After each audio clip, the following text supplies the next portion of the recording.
한번 따라 하실까요? 소문을 넘어 체험한 사람들. 소문을 넘어 체험한 사람들. 오늘은 부활주일입니다. 우리 부활주일이기 때문에 먼저 인사하고 시작할까요? 예수님이 부활하셨습니다. 옆 사람하고 인사하겠습니다. 시작.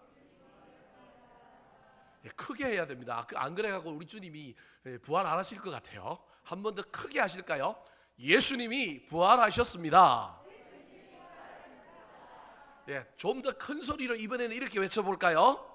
대한민국이여 부활하라.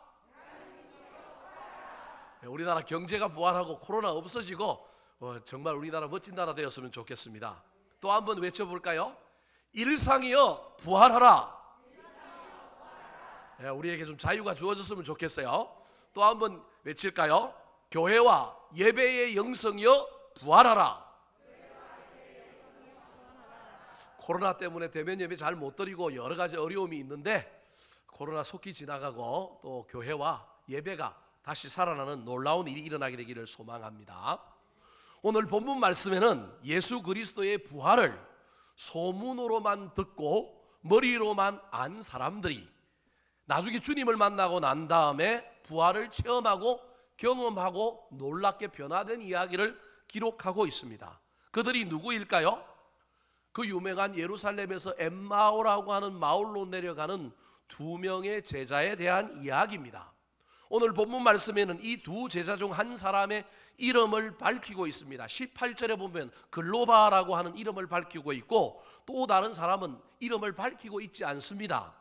오늘 본문 말씀을 자세히 읽어보면 이 두 사람을 그냥 두 사람이라고 그러지 제자라고는 기록되어 있지 않습니다.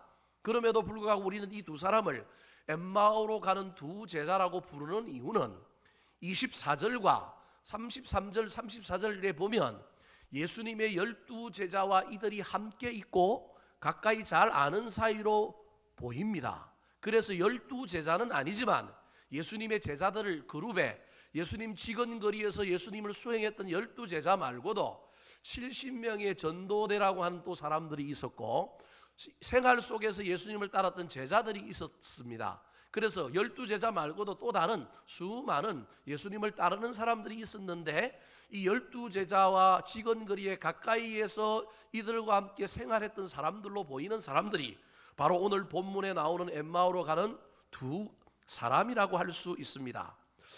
그럼에도 불구하고 이들이 살아생전에 우리 예수님을 열렬히 따랐고 12사도의 반열에는 들지 못하였지만 그들과 친할 정도로 그들과 가까이 있을 정도로 신앙생활을 열심히 했던 사람들인데 이들은 예수님께서 십자가에 처형당하시고 죽고 난 다음에 3일 동안 잘 지내다가 갑자기 예수 그리스도가 부활했다라고 하는 소문을 들었음에도 불구하고 그들은 예루살렘을 등지고 고향인지 아니면 어디인지는 알 수 없지만 엠마오라고 하는 마을로 내려가는 인생을 시작했습니다. 오늘 본문 13절 말씀에 그들의 시작이 나옵니다. 같이 한번 읽어볼까요? 13절입니다. 시작. 그날에 그들 중 둘이 예루살렘에서 25리 되는 엠마오라는 마을로 가면서 자, 그날에라고 표현하고 있는 그날은 예수 그리스도께서 십자가에 못 박혀 돌아가시고 난 다음에 3일째 되는 날 부활하신 날이에요.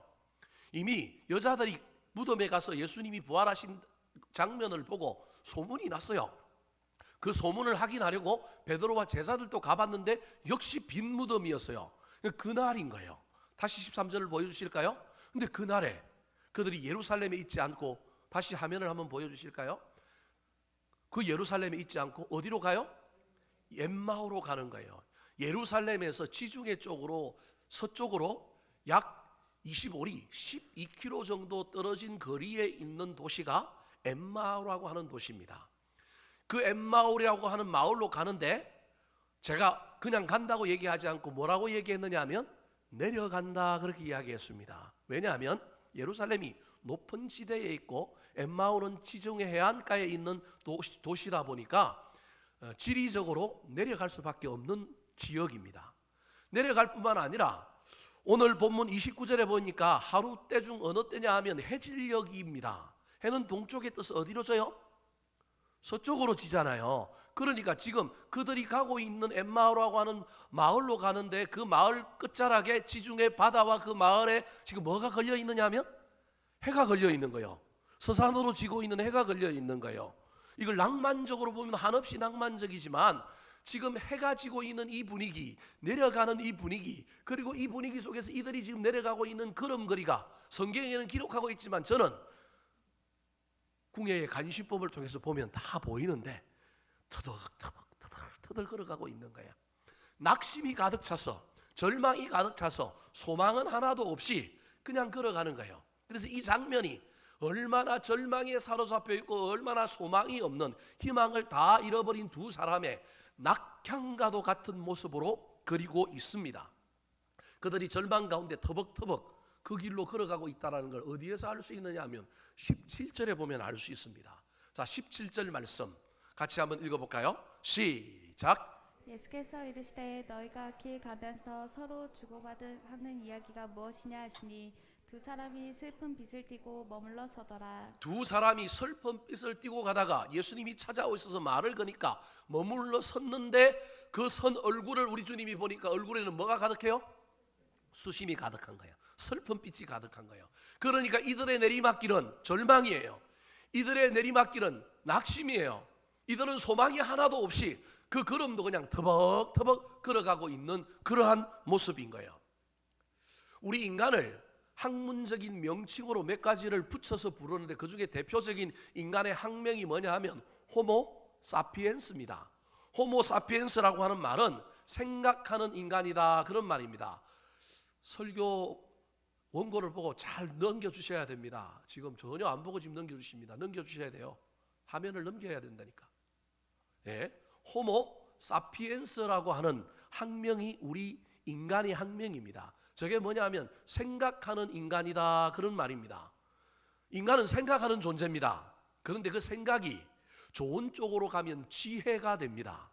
그런데 그 생각이 나쁜 쪽으로 가면 지혜가 아니라 절망, 낙심, 비관, 부정, 이런 쪽으로 가게 되어 있습니다. 그래서 또 다른 유명한 철학자요 심리학자 중에 미국의 에릭 프롬이라고 하는 사람이 인간을 호모 사피엔스라고만 부르면 안 되고 뭐라고 불러야 되느냐 하면 호모 에스페란스라고 불러야 된다, 그렇게 말합니다. 호모 에스페란스라고 하는 말은 무슨 말이냐 하면 희망하는 인간이다, 그런 말입니다. 단순히 생각하는 지혜 있는 인간이라고 할 때 이 지혜가 나쁜 쪽으로도 써 있을 뿐만 아니라 이 생각이 좋은 방향이 아니라 마이너스 방향으로 갈 수 있는데 인간은 늘 무슨 생각을 해야 되느냐 하면 희망, 소망, 꿈, 비전, 이런 것을 생각해야 된다, 그런 의미로 우리 인간을 호모 에스페란스라고 부르자, 그렇게 말했습니다. 희망을 잃어버린 사람은 인간이 아닙니다. 인간다운 삶을 살 수가 없습니다. 희망이 없으면 절망 가운데 그냥 그 인생을 망가뜨리게 되어 있습니다. 아무리 고난 가운데 있을지라도, 아무리 어려운 가운데 있을지라도 한 가닥 소망, 희망을 붙든 사람이 진짜 인간이 되는 겁니다. 근데 오늘 본문에 나오는 이 사람들은 이 소망, 이 희망을 다 잊어버린 채 그냥 목적도 없이 그냥 낙향하는 발걸음으로 터덜터덜 가고 있는 겁니다. 우리 하나님은 인간이 소망을 잃어버린 채 찾아 살아가기를 원하지 않습니다. 그래서 부활하신 우리 주님께서 소망을 잃어버리고 희망을 잃어버리고 있는 이 두 사람을 향하여 찾아오셨습니다. 부활하신 주님이 오늘도 저와 여러분을 찾아오셨습니다.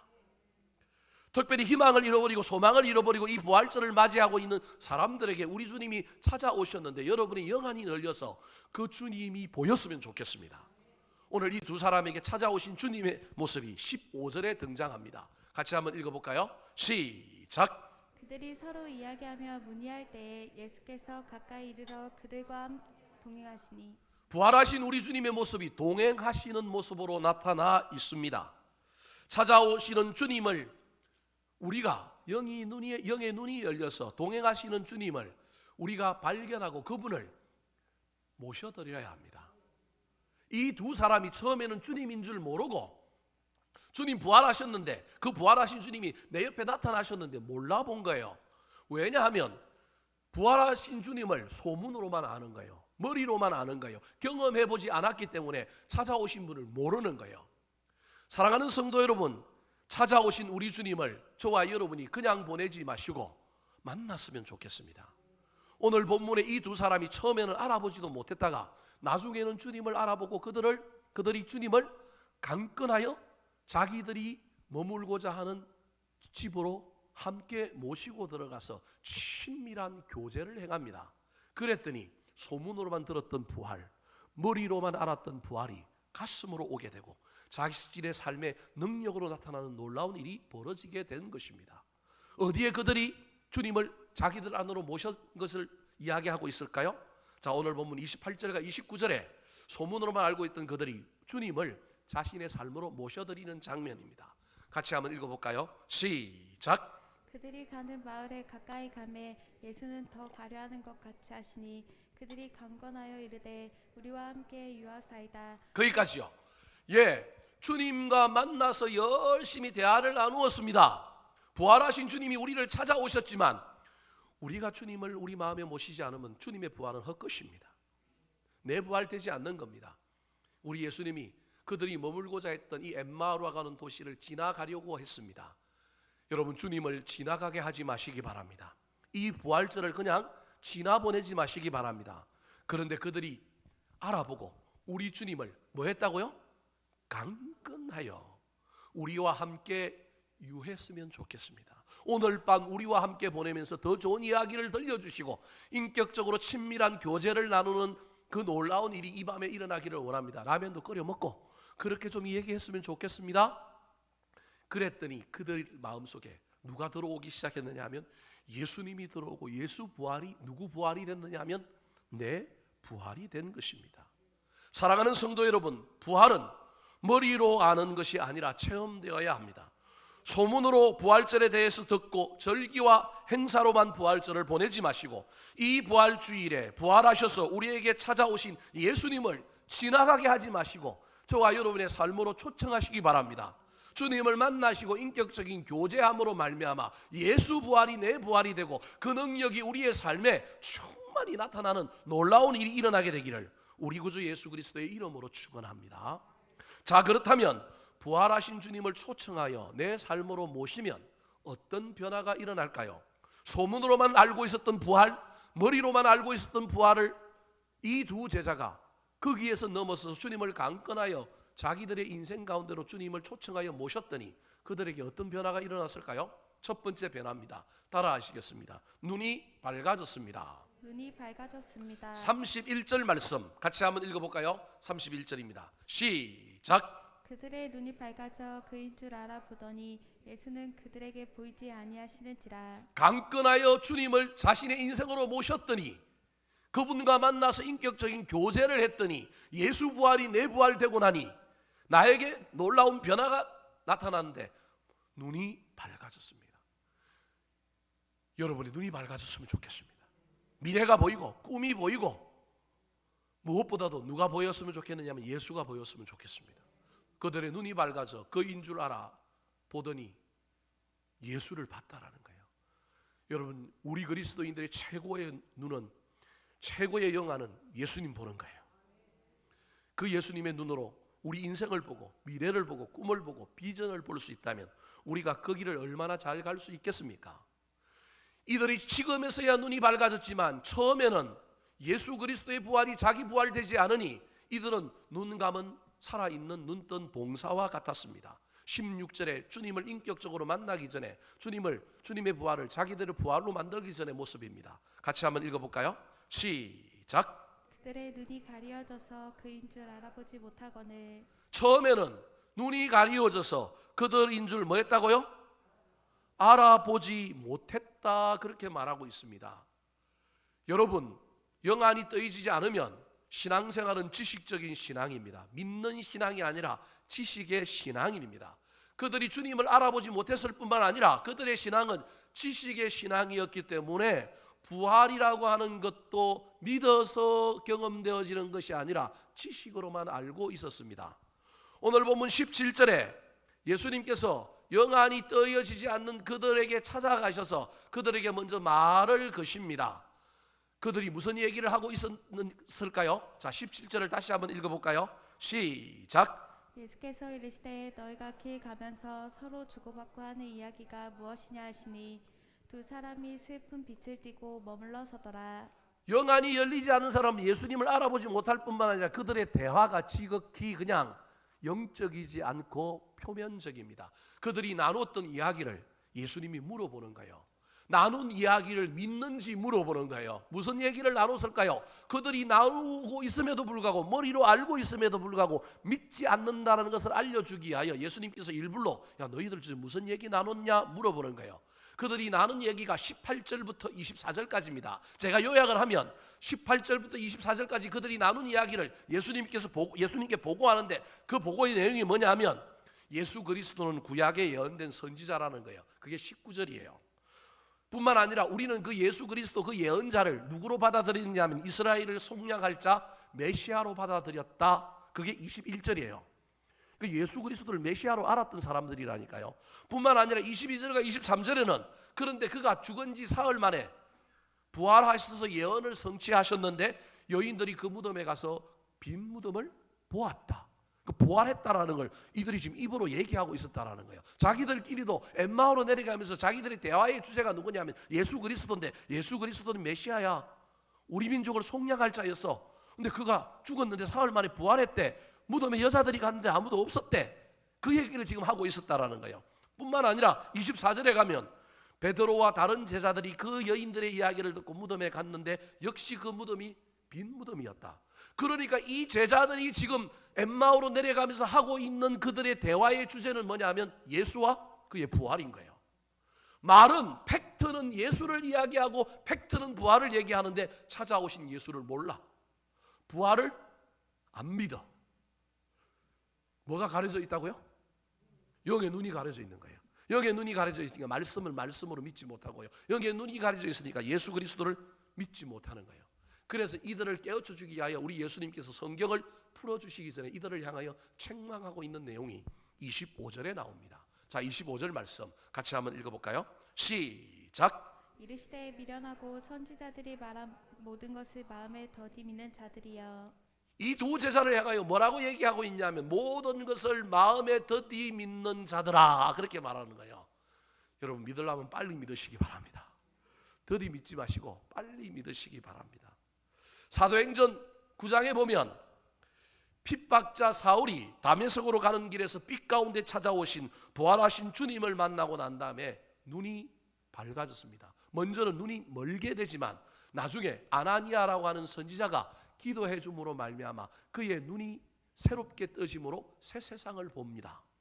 오늘 본문에 나오는 이 엠마오로 가는 두 제자가 부활하신 주님을 만나고 난 다음에 눈이 밝아졌던 것처럼 핍박자였던 사울이, 바울 되기 전에 사울이 핍박자였는데 부활하신 주님을 다메섹으로 가는 길 위에서 빛으로 찾아오신 주님을 만나고 난 다음에 눈이 멀고 난 다음에 기도해 주니까 눈이 밝아져서 주님을, 복음을, 세상을 다시 보는 놀라운 눈이 생긴 겁니다. 그런데 그 눈이 생기기 전에 현상 하나가 있었는데 그것이 무엇이냐면 비늘이 벗겨졌습니다. 사도행전 9장 18절 말씀 같이 읽어볼까요? 시작. 즉시 사울의 눈에서 비늘 같은 것이 벗어져 다시 보게 된지라 일어나 세례를 받고. 사랑하는 성도 여러분, 혹시 지금 저와 여러분의 눈에 아직도 비늘을 쓰고 있는 사람들이 없습니까? 불신의 비늘, 비난의 비늘, 여러 가지 비늘을 쓰고 보고 있으니 뭔가 흐릿하게 보여서 아직 영안이 열리지 않는 분들은 없습니까? 물고기는 여러분 시력이 그렇게 좋지 않습니다. 시력으로 사는 것이 아니라 촉수, 아가미, 이 냄새 이런 것으로 사는 존재가 물고기입니다. 혹시 저와 여러분이 물고기 신앙 갖고 있지는 않습니까? 예수 그리스도를 내 삶의 중심에 모심으로 말미암아 우리의 영의 눈에 비늘이 좀 벗겨졌으면 좋겠습니다. 그래서 절망이 아니라 소망이 생겼으면 좋겠습니다. 낙심이 아니라 기쁨이 생겼으면 좋겠습니다. 아, 우리 눈에 희망이 보인다. 소망이 보인다. 내 안에 몰랐던 것 알게 되고 보지 못했던 것 보게 되는 놀라운 역사가 예수 그리스도를 부활하신 우리 주님을 저와 여러분의 삶에 지나가지 말고 이 계절에 다시금 초청하여 마음 중심의 모심으로 말미암아 비늘은 벗겨지고 새로운 영안이 열려서 놀라운 것을 봄으로 말미암아 그 본 것을 향하여 멋지게 달려갈 때 이루어지고 해결되고 낫게 되고 복을 받는 역사가 일어나게 되기를 우리 구주 예수 그리스도의 이름으로 축원합니다.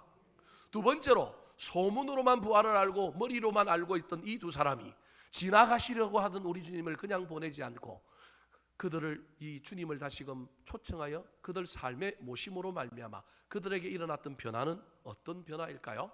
따라 하시겠습니다. 마음이 뜨거워졌습니다. 마음이 뜨거워졌습니다. 32절 말씀 같이 한번 읽어볼까요? 시작. 그들이 서로 말하되 길에서 우리에게 말씀하시고 우리에게 성령을 베풀어 주실 때에 우리 속에서 마음이 뜨겁지 아니하더냐. 우리 속에서 마음이 뜨겁지 아니하더냐. 마음이 뜨겁다라고 하는 말은 마음이 감동되었다, 그런 말입니다. 마음이 감동되었다라는 말은 절망이 떠나고 열망이 생긴 겁니다. 열심이 생기고 소망이 생기는 것입니다. 여러분, 냉랭한 마음은 움직이지 않습니다. 근데 뜨거운 마음은 움직입니다. 나를 움직이게 하는 건 내 마음의 뜨거움입니다. 안 죽은 마음에 조국을 사랑하는 뜨거운 마음이 있었으니 이토 히로부미를 향하여 그가 총을 쏠 수 있었던 겁니다. 여러분은 지금 마음에 뜨거움이 있습니까? 그 뜨거움은 어디를 향하고 있습니까? 혹시 우리 마음이 지금 냉랭하게 식어져 있는 것은 아닙니까? 마음이 뜨거워져서 열심이 생기고 열망이 생겨서 영안이 열려서 보게 된 소망과 비전을 향하여 추진력을 가지고 그 열망과 열심, 도전력을 가지고 용기를 가지고 달려갈 수 있었으면 좋겠습니다. 눈만 열리면 되는 것이 아니라 마음이 뜨거워져서 이 안에 열망, 열심, 소망이 생겨야 합니다. 오늘 본문 말씀에 예수 그리스도가 이 두 사람의 마음에 찾아오심으로 말미암아 이들의 마음이 뜨거워졌는데, 마음을 뜨겁게 하는 또 다른 재료 세 가지가 나옵니다. 주님이 찾아오셔서 마음속에 주인이 되시고 우리 마음 중심 보좌에 앉으시면 우리 마음이 뜨거워지지만, 주님이 앉으셔서 그 뜨겁게 하는 재료 세 가지가 있는 걸 기억하시기 바랍니다. 첫 번째 재료가 무엇일까요? 앞에 32절 말씀을 다시 한번 보여주실까요? 첫 번째 재료가 뭐예요? 말씀입니다. 말씀. 그들이 서로 말하되 길에서 우리에게 말씀하시고 우리에게 성경을 풀어주실 때에 말씀의 은혜가 우리를 뜨겁게 합니다. 사랑하는 성도 여러분, 여러분 마음에 말씀의 은혜가 여러분을 감동시키고 뜨겁게 하는 놀라운 역사가 일어났으면 좋겠습니다. 또 다르게 우리의 마음을 뜨겁게 하는 재료는 무엇일까요? 30절에 두 번째 재료가 나옵니다. 같이 한번 읽어볼까요? 시작. 그들과 함께 음식 잡수실 때에 떡을 가지사 축사하시고 떼어 그들에게 주시니. 저 30절의 장면이 어떤 장면과 비슷합니까? 첫 번째로는 오병이어의 기적을 행할 때의 장면과 비슷하고, 두 번째로는 고난주간 목요일 성만찬을 하실 때 그 모습과 비슷합니다. 그러니까 여러분, 저 장면은 사실은 그냥 떡을 가지사 축사했다라고 하는 장면 속에서 방 안에서 그냥 떡 주면서 기도해줬다라고 하는 의미로 이해되지만, 저걸 조금 더 다르게 학대 해석하면 저건 예배의 장면입니다. 고대 성만찬은 예배입니다. 두 사람과 예수님이 모여서 구약의 말씀을 가지고 성경 공부, 소그룹 성경 공부를 하다가 장면이 전환되면서 그 다음에 예배로 들어간 겁니다. 주님께서 떡을 가지고 축사하시고 나눠주시는 이 예전이 예배의 예전인 겁니다. 마음이 뜨거워지는 것, 그리스도인들의 마음이 뜨거워지는 것, 첫 번째는 말씀의 은혜지만 두 번째는 뭐냐 하면 예배의 감동입니다. 좋은 예배, 하나님의 임재가 있는 예배가 우리 마음을 뜨겁게 합니다. 목사는 설교를 죽을 써도 찬양팀 리더가 영감이 있는 찬양 하나 하면 여러분 그게 마음이 뜨거워질 수 있어요. 말씀이 지성이라고 한다면 예배의 여러 가지 것들은 감성입니다. 지성과 감성이 조화를 이루어야 우리 마음을 뜨겁게 합니다. 목사는 설교를 죽을 썼는데 장로님이나 집사님이 대표 기도하는데 그 구절 한 구절이, 말씀은 하나도 기억 안 나는데 그 구절 한 구절이 한 주 동안 내 마음을 움직일 수 있습니다. 이게 감동입니다. 이걸 떡을 떼서 축사하시며 생겨난 놀라운 이야기라고 하는 걸 기억하시기 바랍니다. 우리 교회 안에 말씀의 은혜도 넘칠 뿐만 아니라 예배를 수종 들고 예배를 함께하는 수많은 자들을 통하여 역사하시는 하나님의 은혜가 우리 속에 넘쳐나서 예배 드릴 때 마음이 뜨거워지는 놀라운 역사가 일어나기를 소망합니다. 교회 오기 전에 집에서 그 왼수 같은 남편과 아내와 자식들과 싸우고 왔는데 여기 와서 예배 드리고 갔더니 마음이 뜨거워져서 내가 다시 그 왼수 같은 인간을 사랑하리라. 여러분, 이런 놀라운 일이 일어나야 하지 않겠습니까? 그런 일이 교회에서 안 일어난다면 이런 일은 어디에서 일어나야 될까요? 이런 일이 일어나는 곳이 교회예요. 그런 일들이 일어나게 만드는 것이 예배예요. 예배는 이런 역사가 일어나야 되는 거예요. 죽었던 마음, 싫어졌던 마음을 다시금 뜨겁게 만들고 다시금 우리에게 열망을 불어넣는 놀라운 역사가 말씀을 통하여, 찬양을 통하여, 기도를 통하여 예배 가운데 일어나는 겁니다. 여러분, 저와 여러분 이런 뜨거우셨으면 좋겠어요. 낙심하고 절망하고 사업이 되지 않고 인생이 실패하다가도 예배하고 나갔더니 하나님이 은혜를 주셔서 요시 또 한번 도전해보자. 여러분, 이런 뜨거운 마음이 우리 가운데 있어야 되지 않겠습니까? 속 썩이는 일들, 안 되는 일들이 수없이 많아도 예배하고 났더니 마음이 뜨거워져서 하나님의 은혜로 말미암아 내가 다시 지금 달려가리라, 그런 역사가 우리 가운데 일어나야 하지 않겠습니까? 세 번째 마음을 뜨겁게 하는 또 다른 재료가 32절에 나옵니다. 같이 한번 읽어볼까요? 32절 시작. 그들이 서로 말하되 길에서 우리에게 말씀하시고 우리에게 성령을 풀어 주실 때에 우리 속에서 마음이 뜨겁지 아니하더냐 하고. 그들이 서로 말하되, 저게 간증입니다. 저게 말씀 나눔입니다. 한국교회 교인들이 모였다 하면 예수를 얘기하고 복음을 얘기하고 은혜를 이야기하고 좋은 일을 얘기해야 되는데 뎁단함을 씻고 교회를 비난하고 목회자를 욕하는 일을 하면 뜨거웠던 마음이 뜨거워지기는커녕 식어버립니다. 여러분, 차를 타고 가다가도 누군가 만나서라도 여러분 가능하면 서로 말할 때 좋은 말 하려고 애를 쓰시기 바랍니다. 간증하십시오. 내가 받은 은혜를 나누십시오. 예수 이야기를 해야 합니다. 서로 그 얘기를 할 때 도전이 되어서 마음이 뜨거워지는 거예요. 여러분, 저와 여러분은 상대방 마음을 뜨겁게 하는 사람입니까? 그들 마음에 휘발유를 붓고 있는 사람입니까? 아니면 찬물을 끼얹고 있는 사람입니까? 목사는 실컷 설교해갖고 교인들의 마음에 불을 붙여놨는데 어떤 교인은 그냥 거기다가 물 디립다 붓는 교인들이 얼마나 많이 있는지 모릅니다. 여러분, 제발 서로 좋은 말 하시기 바랍니다.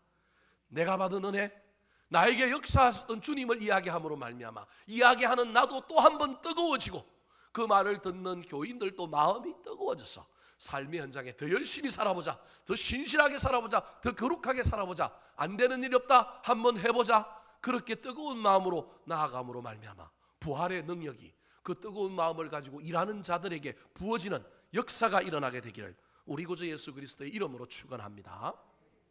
마지막으로 소문으로만 부활을 알고 머리로만 알았던 이 두 사람이 지나가시려고 하시는 우리 주님을 초청하여 그들의 삶의 현장에 우리 주님을 모셨을 때 그들에게 어떤 변화가 일어났을까요? 따라 하시겠습니다. 다시 사명의 자리로 돌아갔습니다. 다시 사명의 자리로 돌아갔습니다. 33절 말씀 같이 한번 읽어볼까요? 자, 33절입니다. 시작. 고 그때로 일어나 예루살렘에 돌아가 보니 11 제자 및 그들과 함께한 자들이 모여 있어. 자, 저기 33절에 보니까 곧 그때로라고 이야기하고 있습니다. 예수님과 초저녁에 한 집에 들어갔는데 예수님과 함께 이야기를 나누고 막 성찬식을 하고 시간이 얼마나 됐는지를 몰라요. 근데 갑자기 주님이 사라져 버렸어요. 아, 이분이 부활하신 주님이구나 안 거예요. 근데 그때로 그들이 그 자리에서 일어나서 어디로 가느냐면 예루살렘으로 돌아가요. 시간이 얼마쯤 됐을까요? 여러분 한번 생각을 해보세요. 적시 갔다라는 거예요. 하룻밤 자고 아침에 일어나서 갔다는 게 아니라 자기들이 예수 그리스도를 발견한 그때로 일어나 예루살렘으로 돌아갔다라는 거예요. 그럼 언제 돌아갔는지를 계산해보는 건 역순으로 해보면 돼요. 자, 역순으로 해보려면 기준이 있어야 되는데 그 기준이 33절 뒤쪽에 나오는 거예요. 11 제자 및 그들과 함께 한 자들이 모여 있어.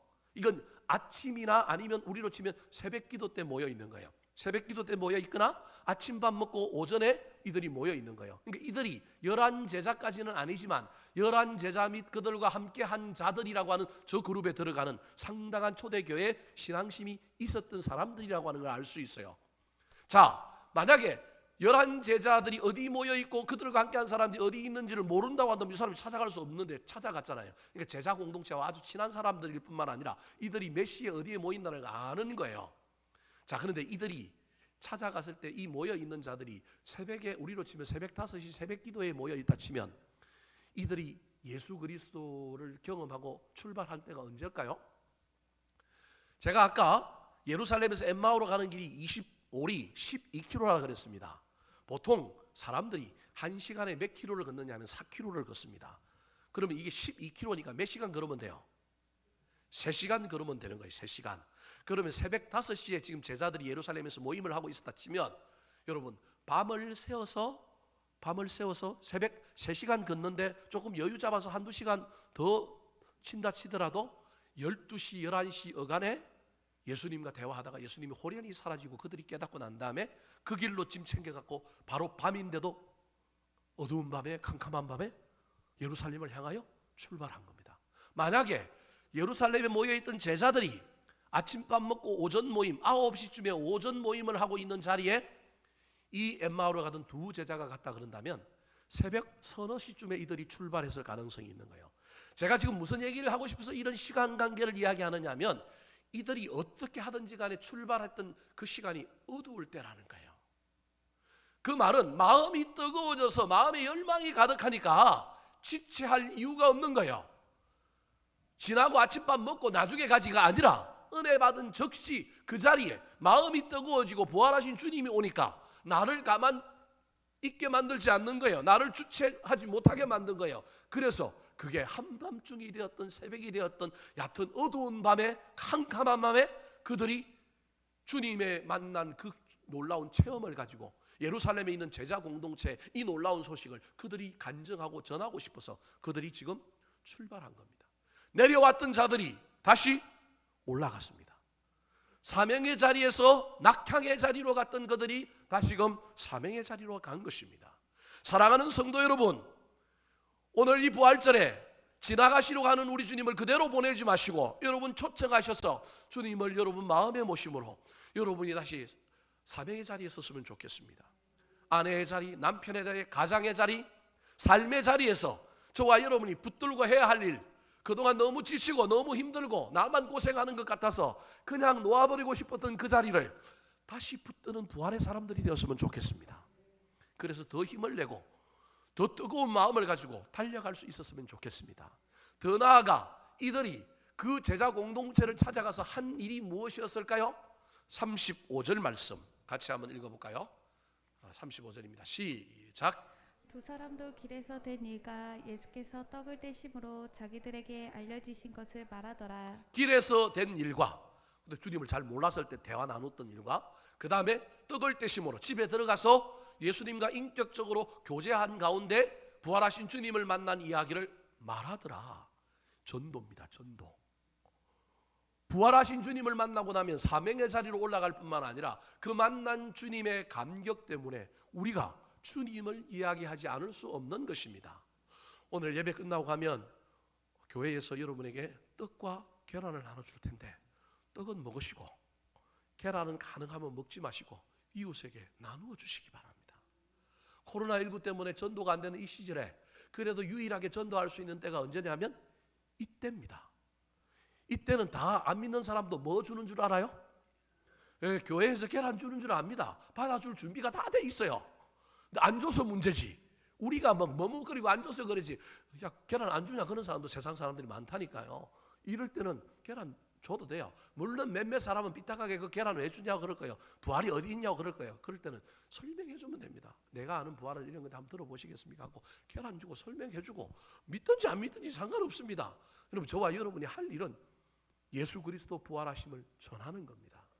사명의 자리 잊지 말고 그 자리를 지킬 뿐만 아니라 우리가 만난 예수님, 내가 경험한 복음의 이야기를 전하는 저와 여러분이 되어서 이 부활절에 지나가시러 가시는 주님 보내지 마시고 초청하고 기도함으로 내 삶에 다시금 모심으로 말미암아 영안이 열려서 꿈이 보이고 미래가 보이고 내 인생이 보일 뿐만 아니라 내 마음이 뜨거워져서 다시금 열정을 가지고 사명의 자리, 삶의 자리에 가서 열심히 삶으로 주님의 부활의 능력이 그 삶의 자리에 부어질 뿐만 아니라 내가 만난 주님을 전하는 저와 여러분의 남은 생애가 되기를 우리 구주 예수 그리스도의 이름으로 축원합니다.